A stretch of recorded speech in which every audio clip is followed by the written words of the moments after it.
Mapagpalang araw, kaibigan. Ayan po ay pista. Pista ng Quiapo, ng Nazareno. Pinagdiriwang po doon. Kaya masayang masaya sila ngayon. Wala naman pong piyesta malungkot eh. Ang ating pong, ang hawak ko palang Biblia ay ito po.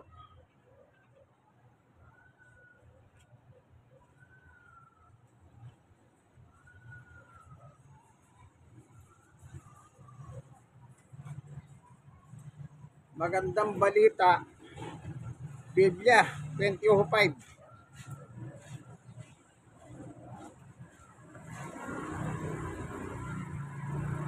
No? Magandang Balita 20:5.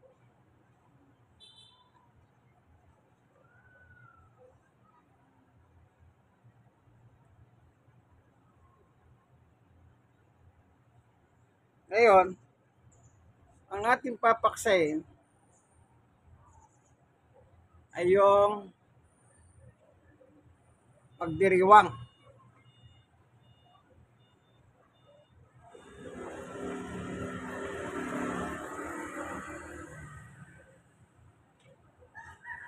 Dito po sa Isaias.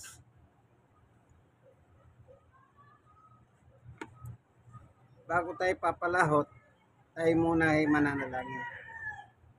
Panginoon Diyos, samahan mo kami sa aming pag-ahar at pagbubulay ng iyong ebanghelyo na nakatala po sa Magandang Balita, Biblia 20:5, upang aming pulubos na pagkinabangan ang iyong turo at aral. Salamat po. Buksan mo ang mga puso't isip ng bawat isa na nanonood at nakikinig ng video ito. Salamat po sa ngalan ni Jesus. Amen. Ang sabi po rito,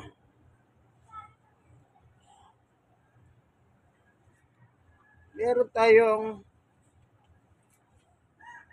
babasahin dito sa kasulatan.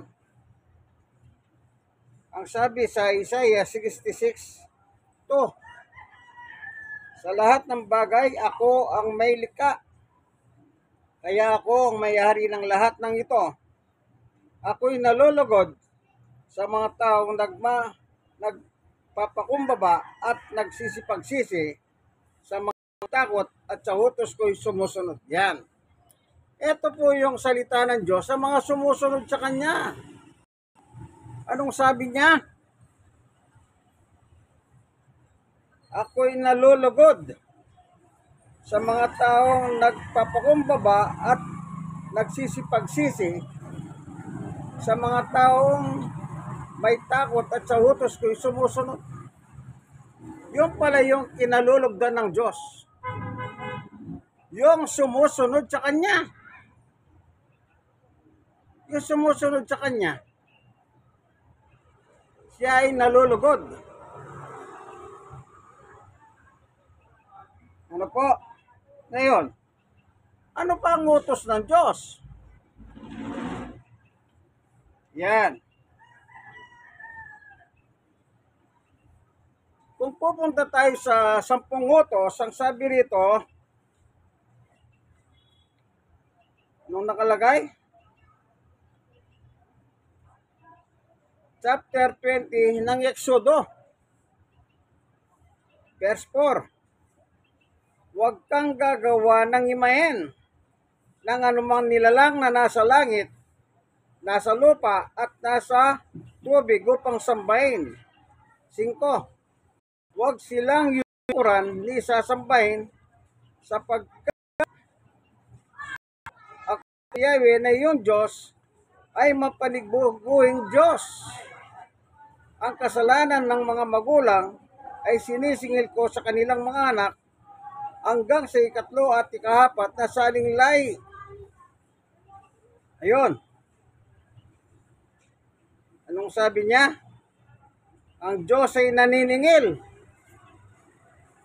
Kanino? Sa mga tao? Mula sa ikatlo at ikahapon pasaling lahi. Naalala ko sa panonood ko po sa National News sa balita kahapon, ang sabi ng mga namamanata, nagpupunta doon sa Luneta, Grandstand, kasama yung mga anak nila, bata. Ang sabi ng mga magulang, ipamamana namin sa anak namin ito. Yung iba naman, malaki na. Ang sabi naman nila, namana namin ito sa aming mga magulang. Oh, pinamamana. Yan ang kanilang paniwala. Paniwala. Sabi ng Diyos, huwag kayong gagawa ng imayan. Paano ngayon yan? Yung revoltong na yun, imayin yun eh. Anong sabi nila? Jesus Nazareno. Siya daw si Jesus Nazareno. Kahit ano pang sabihin ninyong pangangatwirang kaibigan, ang katotohanan ay katotohanan. Ano yan? Revolto yun eh, himayan. Tignan naman natin si Apostol Pablo.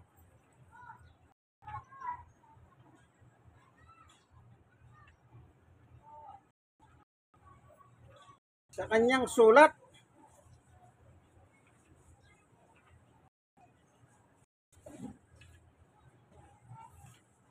kung tawagin po nila yan ay tradisyon. O, di ba sinasabi niya, yan ay tradisyon eh.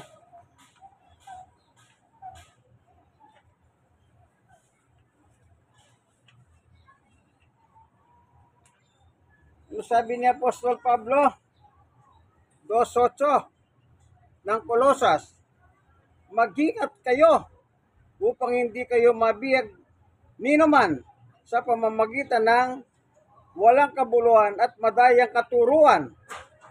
katuruan na hindi kay Kristo nagmula, kundi sa mga tradisyon ng mga tao at sa mga alituntunin ng mundong ito. Yan na nga ba eh. Yan palang tradisyon ay turo ng tao. Oh. Hindi po ba yung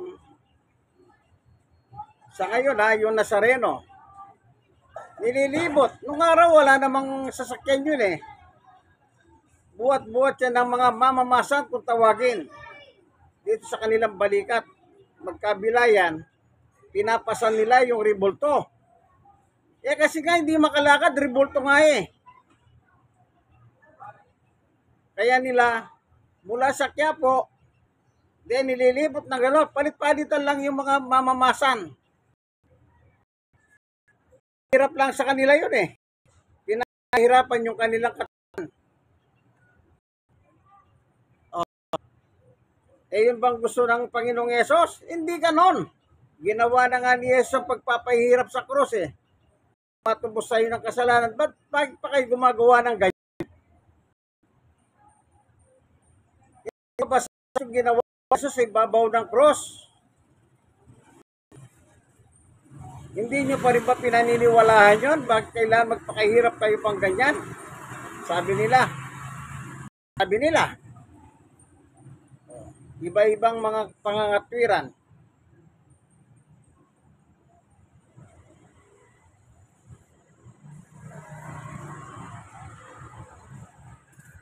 Hindi po ganon.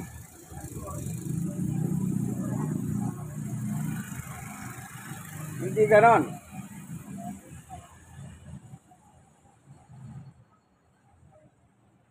Ano?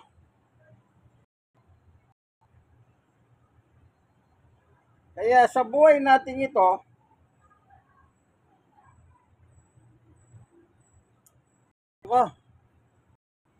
Kung minsan tumatalo sila para silang tsonggo, nung araw, ganun, di ba?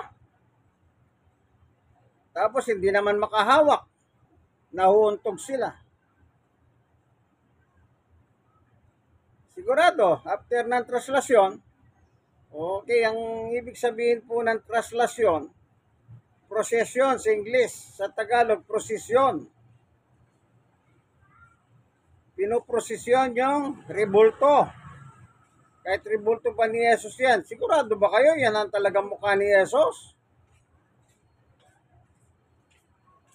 Oh.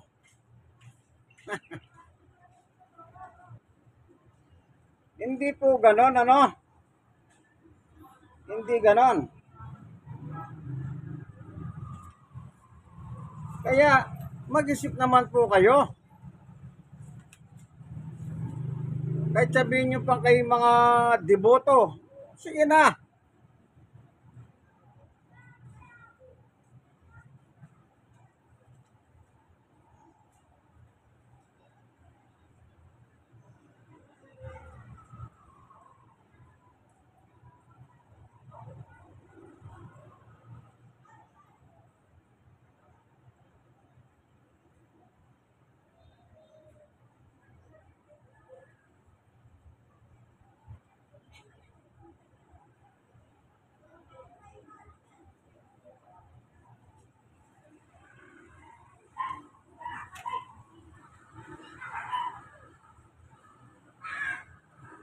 Kaya, ewan ko, ano mapapala ng mga ganyan? May namamatay, may nasusugatan. Isipin mo, wala sa pinyong pang paa mo eh. Kaya kung makapak ka ng anumang bagay na matalim, eh di sugat ka. Ngayon, meron na siyang karo, nakasakay. Hinahatak ng tali. Yung iba, nagbubulungan pa nga yung paa eh.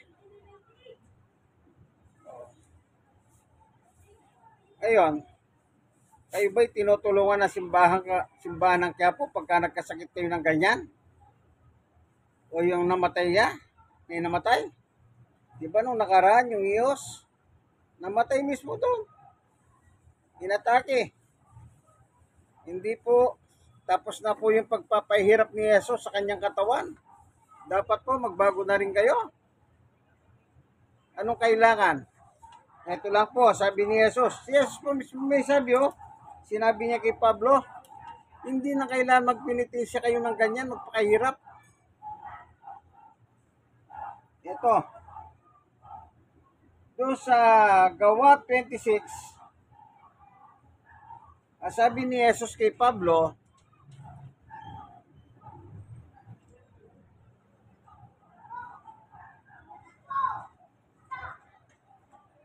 ito,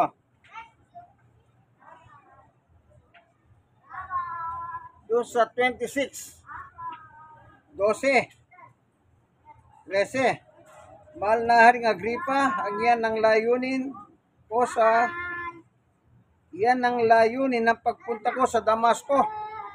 Taglay ang kapangyarihan at pahintulot ng punong pari.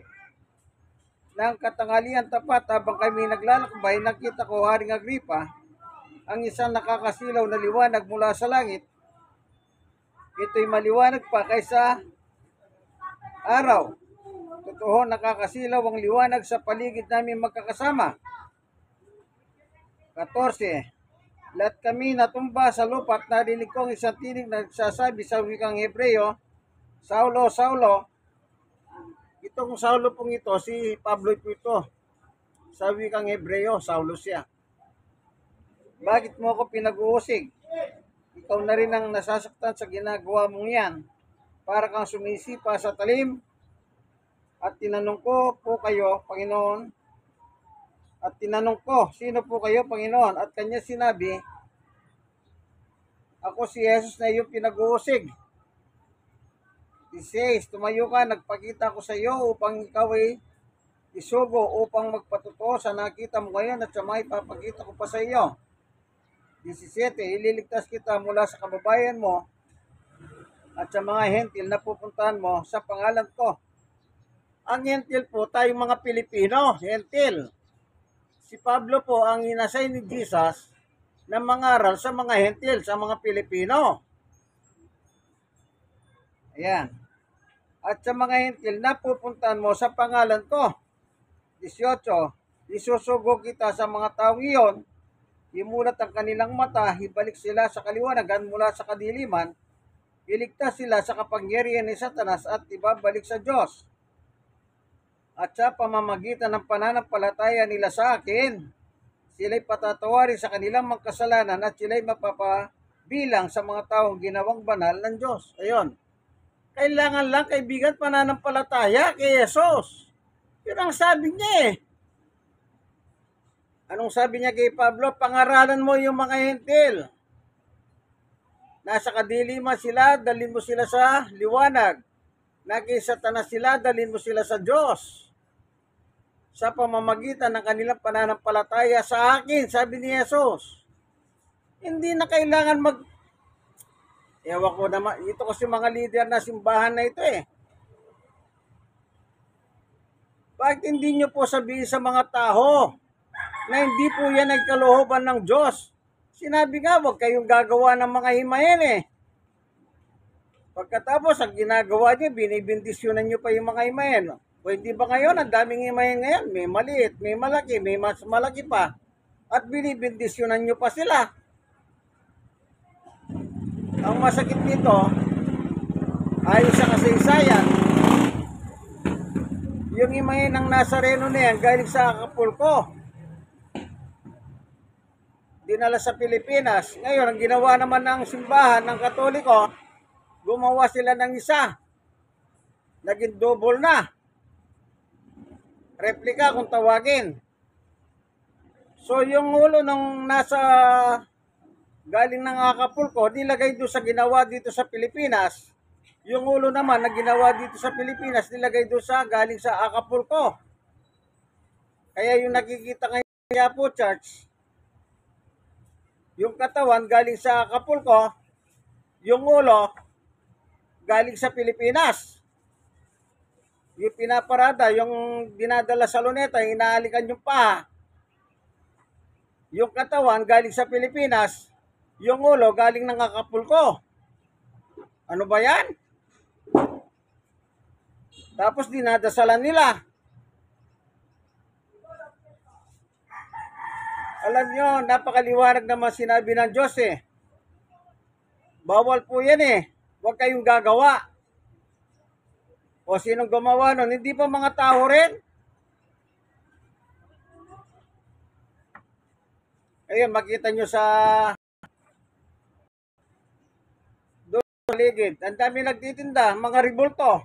May maliit, may katamtaman, may mas malaki. Depende sa alaga. Ano yun, nabibilan? Yung iba, mga ngatwiran pa eh. Alam niyo po, yung katwiran nyo, ewan ko kung saan tatama yan. Ako, nagbabasa ako ng Biblia. Mahirap po bang ano yan? Mahirap po bang unawain? Eh, maliwanag na Tagalog eh. Buti nilipat nila sa wikang Tagalog po yung Biblia. At maliwanag ang nakasulat. Bakit tayo ninyong maniwala sa Diyos? Eh, sinasabi ko, ayaw ninyong maniwala sa Diyos eh. Sinabi nga ng Diyos, huwag kayong gagawa.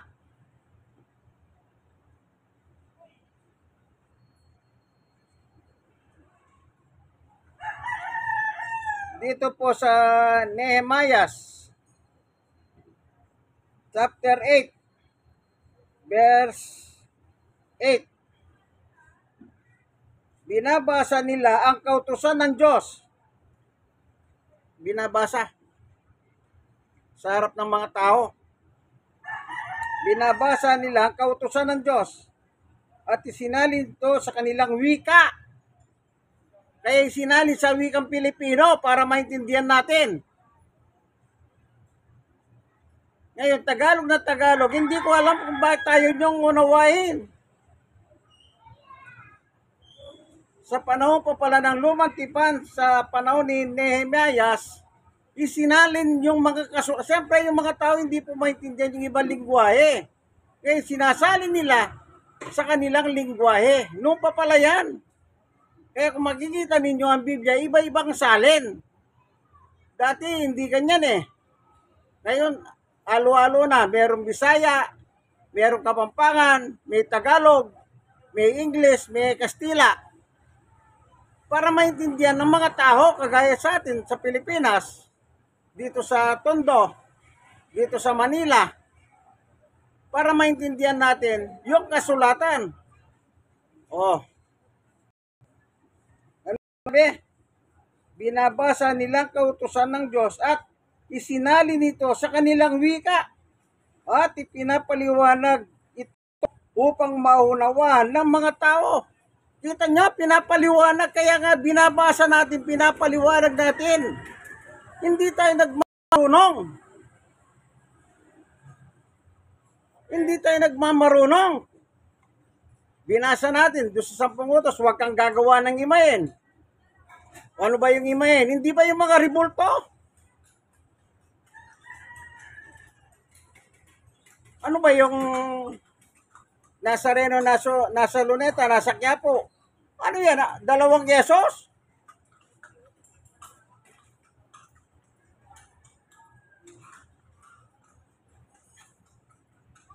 Yung katawan nung nasa Quiapo, galing ng kakapol ko. Yung katawan nandun sa Luneta, galing sa Pilipinas. Ano ba yan?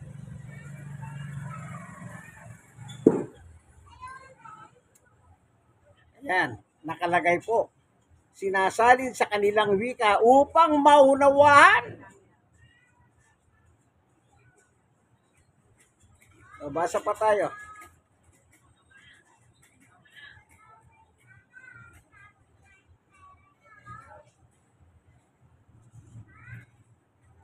Ito.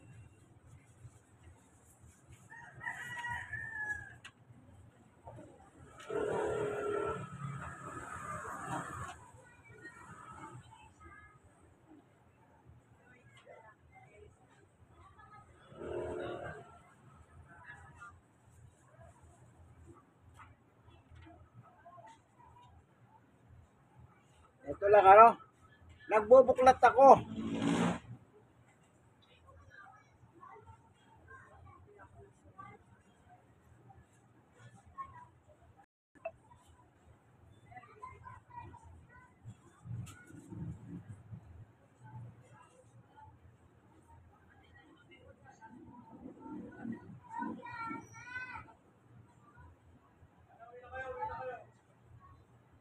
Ito ano.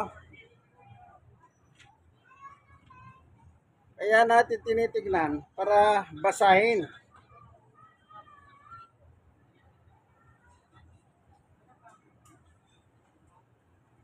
Ngayon, meron nakalagay dito sa Isaiah 37 naman. Ito, sa 19. Sinunog nila ang Diyos ng mga ito. Sinunog nila ang Diyos ng mga ito sapagkat ang Diyos nila ay hindi tunay.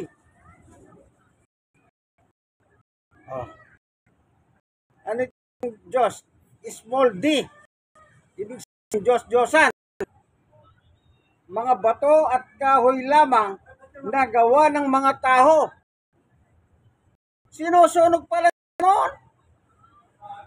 Gawa sa kahoy. Hindi ba gawa sa kahoy yan? Sabi nila, yun daw ginamit na kahoy, ay ano yun, abang tumatagal, lumiitim. Patay na punong kahoy po yan. Patay. Punong kahoy. Itim daw yun, habang tumatagal, lumiitim. Kaya daw naging itim yan. Yung iba naman, kaya itim yan kasi nasunog yung barko na sinasakyan niya. Ewan ko kung alin ang totoo doon. Anong sabi?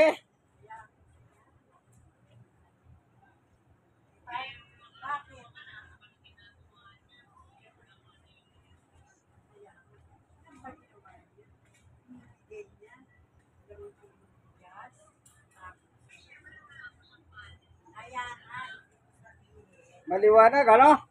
Kung meron kayong magandang balita, Biblia, eto, basahin nyo. 37 ng Isaias 19. Sinunog nila ang Diyos, small d, ng mga ito, sapagkat ang Diyos nila hindi tunay. Mga bato at kahoy lamang nagawa ng mga tao. Oh. Yan po yung mga Diyos-Diyosan, mga peking Diyos.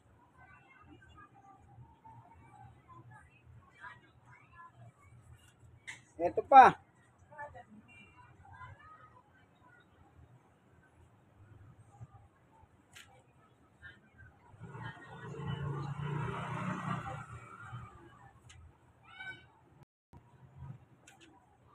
Ito.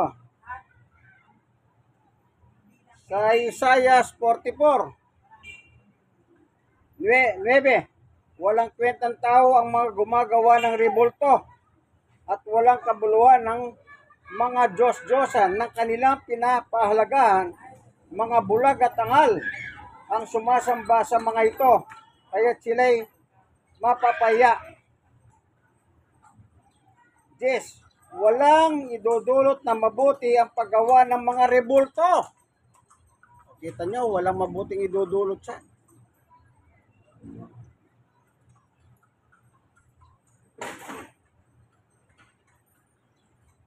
Para sambahin.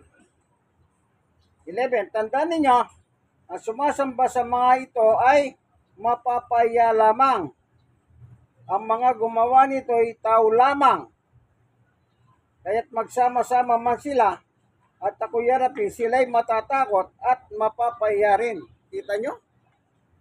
Kaya walang kwenta yan, kaibigan. Mapapaya lang kayo sa harap ng Diyos. Sabi niya, magsama-sama man kayo eh. Hindi ba nagsasama-sama ngayon sa prosesyon? Di ba sila nagsasama-sama ngayon? Magbuhat ng dinala yung Made in Philippines doon sa Luneta. Yung iba, nasa Quiapo naman. Di ba nagsasama-sama sila? Lalo na kayo, kapistahan ng Quiapo.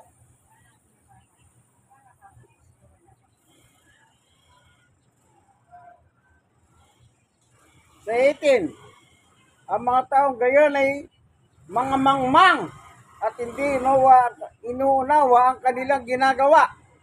Tinakpan nila ang kanilang mga mata at sinara ng isipan sa katotohanan. Katotohanan, salita ng Diyos, 1:17. Tinakpan yung kanilang tainga sa salita ng Diyos. Sa 20, ang mga gumawa nito ay parang kumakain ng abo. Lubusan na siyang nailigaw ng kanyang maling paniwala. Maling paniwala pala yan, kaibigan. Hindi pala tamang paniwala, mali. At mahirap nang ituwid. Bakit mahirap nang ituwid? Kahit anong paliwanag mo nangangatwiran pa. Nangasal gusto sila tama. Siya papaya. Rebultong hawak niya ay hindi mga Diyos. Kita nyo? Anong tingin nila sa kanilang hawak na rebulto? Di Diyos. So yan ang binabasa ko lang po. Tandaan nyo po, kaibigan. Panguli.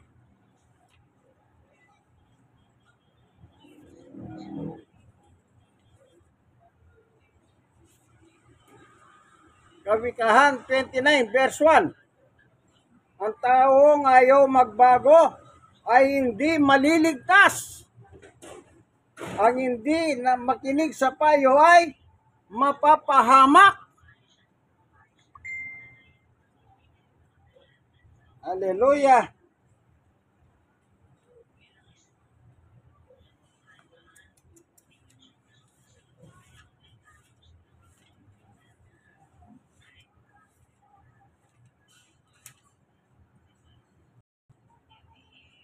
Kawikaan 1:23, ang payo ko'y pakinggan nyo.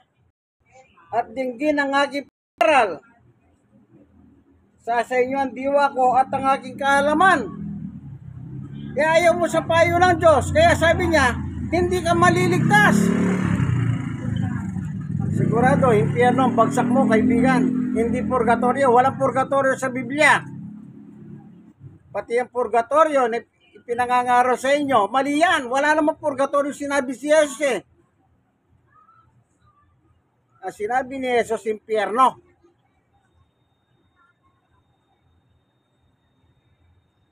So, sana kaibigan, hindi to paninirang reliyon. Binabasa, yung sulat ni Nehemiah, so noon binabasa nila sa harap ng tao. Sa kanilang lingwahe, sinasalin pa. Pagkahiyan sila. Ito, magandang balita, Biblia, 20:5. Tagalog na Tagalog.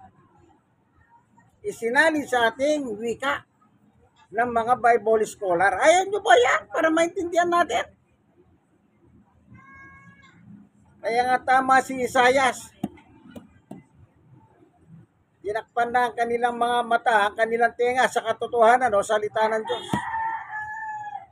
Wala na. Mahirap nang ituwid.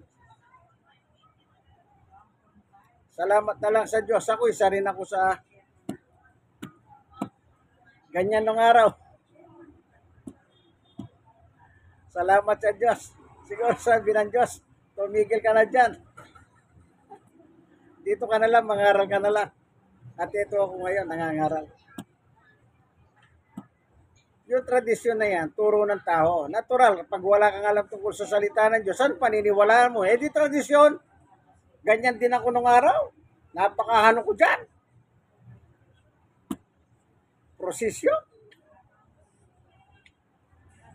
Ay, hallelujah. Salamat, Panginoon Diyos, sa katotohanan na binahagi mo sa amin. Nawa, buksan mo po ang mga puso at isip ng mga taong nanonood ng aking munting video upang sila po ay masaayos sa kanilang pananampalataya. Salamat po sa ngalan ni Jesus. Amen. Kaibigan, like. Mag-comment kayo sa baba. Huwag niyo lang ako mumurahin o pagsasalita ng hindi maganda. Eh bakit? Hindi ko naman kayo minumura, sinasalita ng hindi maganda. Nagbabasa po ako ng Biblia. Ano ba? Kayong mga nanonood, i-share ninyo sa iba. Kayong mga nasira, mali ninyo. Maging paraan ito ng Diyos para mabago sila ng paniniwala. Ano? Sige, once again, ito po ang inyong kaibigan kay Jesus, Brother Manny Bautista. God bless us all. Bye-bye! Equals!